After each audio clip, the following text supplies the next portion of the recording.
When the Steelers and the Raiders play, there's history involved.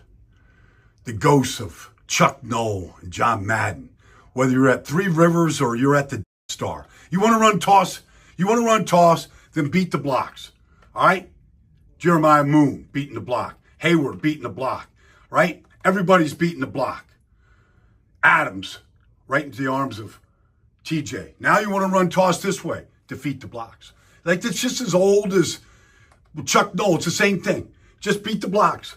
Here they are, everybody. You want to put Christian Wilkinson on TJ Watt? That's a mistake. Because watch what's going to happen right here. This ball's getting punched out. Bam! You just crack somebody. The ball pops out. TJ's reaching for it. Keanu Benton gets the ball. One of 3 takeaways and a block punt. Like, Cam Hayward, look, he probably doesn't know Jackson Powers Johnson, but he knows he's a rookie, and he doesn't like rookies. So he sets him up, and TJ cleans him up. Set up and clean up. That's what it is. Like, here's this rookie. Look at this. Like, Cam Hayward, like, put him on the ground. Just put him on the ground. This is big boy football right here. Like, you get down the goal line right here. All right. You have a chance to make it a 1-score game. All right. You got to defend every single inch of the field. Right? TJ Watt. Right here. Here comes Abdullah. And here comes a punch. The ball's out. The ball's out. There it is. Deshaun Elliott picks it up. They just took the ball away. You watch this right here, and you go, oh, remember this? Like, here's Cam Hayward. You know why he's lining up inside? Because he's going to smack. He's going to smack the rookie left guard right here and go right around him. It's a smack, smack, smack, smack. Here he comes. Cam Hayward doesn't like rookies. He might not even know him. He just doesn't like them. It's just a fact of life. He probably might respect him a little bit. But when he sees a rookie in front of him, he knows what to do. It's not personal. He just doesn't like him. So, welcome him to the league right here. Let's get another hit on the quarterback. Another bad throw. TJ, Cam, Minka. These are the Steelers. There's history involved right here. All right? That's how they played this game. Defense came to play like they did the first 3 weeks of the season. Danny Smith has been the special teams coach in Pittsburgh forever. I don't know how long, but it's been a long time. Third quarter, 12-7 game. He calls for the block. They're just singling the gunners. 8 guys up right here. Jeremiah Moon started for Nick Herbig and Alex Highsmith, and he takes the ball right off of Cole's foot. And Bishop makes the tackle right here, and the Steelers start the third quarter at the 8-yard line. Now, you watch this and you go, this is what it looked like. There's 4 on that side. There's 4 on this side. And here comes Moon.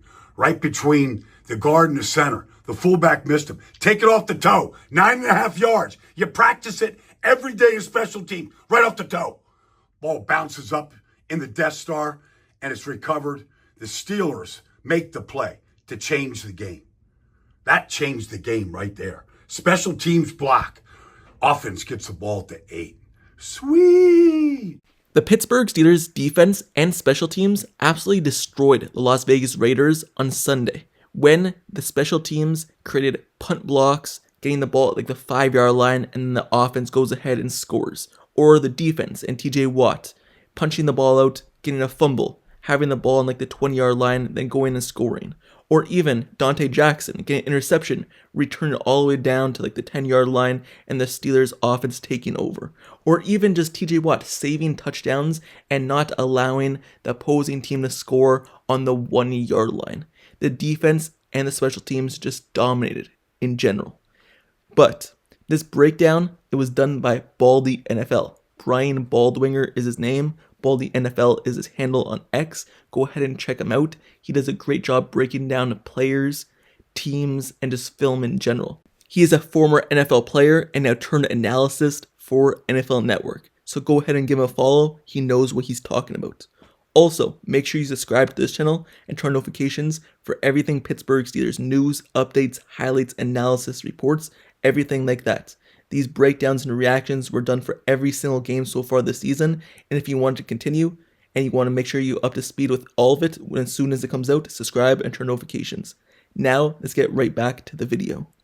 So, in this breakdown, you see Baldy NFL, he's talking about Cameron Hayward a lot. And the big thing this offseason was, hey, Cameron Hayward, he's up there in age. He's like 35 years old. The Steelers just signed him a 4-year contract extension. Is he going to be useful for this team at that age, coming off of injuries in which he basically dealt with the whole entire last season? Well, just like Brian Baldwinger showed in this video, he could still be dominant. And he was so against Jackson Powers Johnson. Jackson Powers Johnson is a high-end draft pick and someone who the Raiders thought could be a really good player in this league, and he still can. But Cameron Hayward basically just brought him his NFL kind of opening moment. Welcome to the NFL moment. And it was in this game because Cameron Hayward absolutely destroyed him, lining up across from him all the time, just getting past him on every single rep, it seemed like. It doesn't matter if it was pass block or run blocking. He just couldn't block Cameron Hayward. Cameron Hayward was able to use his one arm just to hold off and allow other players to make the tackle, or you see him get to the quarterback. He got sacks, he got tackles for loss, so Cameron Hayward did it all. And he was a main reason why the Steelers defense line was able to step up after that first drive ended badly when the Raiders went down so easily and scored a touchdown. Cameron Hayward didn't allow anything the rest of the game and stuffed the Raiders running game and passing game. But then you also see TJ Watt coming off the outside. He did not get any sacks in this game, but he got pressures. He got tackles for loss in the running game. The Raiders basically ran the ball at TJ Watt 2 or 3 times. And both the times they ran the ball at him, it was a caused fumble down in their own end when he punched the ball out. And also in the red zone, they decided to run it towards him and he punched the ball out. So that's why you don't run it at TJ Watt. That's why teams avoid him. That's why the Raiders were avoiding him basically the whole game. But then the times that they did, they can't avoid him the entire game. So when they did run at him, it was bad for the Raiders offense. And both times were fumble recoveries for the Pittsburgh Steelers in which their offense took over and the Raiders' drive stalled out in a big way, switching the momentum of the game. So the defense, they really had to work hard for this because the Steelers' offense were struggling at the beginning of the game.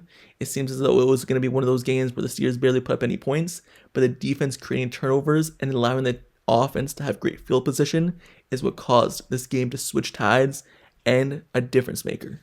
Also, you see Jeremiah Moon, for example. He just came in last week to play after being on injury reserve the first 4 weeks of the season. He came in because of Nick Herbig being injured, Alex Highsmith being injured, so he was called off of IR. Hey, you're going to be playing, and you're going to be playing a big role. And what does he do? He steps up right away. He's not scared of the moment. He's in there on defensive snaps off the edge, but he's also used on special teams. Danny Smith did a great job of calling basically a max out punt blocking thing where everyone's basically rushing but 2 people, and Jeremiah Moon went unblocked, squeezed through the guard and the fullback, and was able to block the punt, creating a big turnover in the Raiders' end, allowing the Steelers' offense to take over and switch tides once again in the game and go ahead and score easily. So the Steelers scored 32 points. The defense scored 0 points. But basically, when you look at this game, the defense scored a lot of points, but it just didn't show up on the scoreboard in terms of defensive touchdowns. Getting the ball at 5, the 10, 20-yard line because of turnovers makes a big difference. And the Steelers' defense and special teams was what created this game and the opening for the team. So let's talk about the offense a little bit, because the defense and the special teams created those turnover plays for the offense and allowed the offense to take over in scoring position. So it allowed the offense coordinator not to have to call tough plays. It allowed Justin Fields not to have to play hero ball the entire game as well, because they took over in scoring position. So they're already in field range most of the time, and points were guaranteed when they took over in the Raiders' half of the field. So allowed Justin Fields just to be himself, not create turnover plays, and he didn't. He had 0 turnovers on the day, and he was able to be himself. Use his legs, get out, scramble, reach the edge, and score touchdowns. Also allows him to find open receivers as well and not have to struggle to force things in there. And that's why the offense was able to put up 32 points.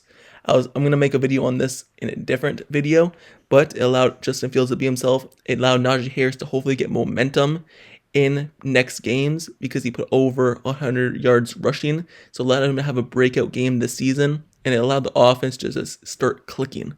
And hopefully that clicking that the defense and the special teams allow them to have continues on in the next games. So the defense, special teams won them this game, even though the Steelers offense put up 32 points.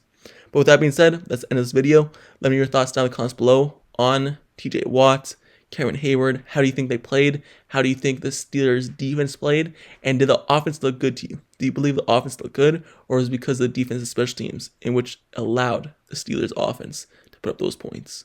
Also, make sure you subscribe to the channel, turn notifications for everything Pittsburgh Steelers news, updates, highlights, analysis reports, everything like that. Cover everything Pittsburgh Steelers football. This is the best spot for it. So if you want to stay tuned to Pittsburgh Steelers, this is the spot for you. Especially if you like listening and watching it and not having to read it.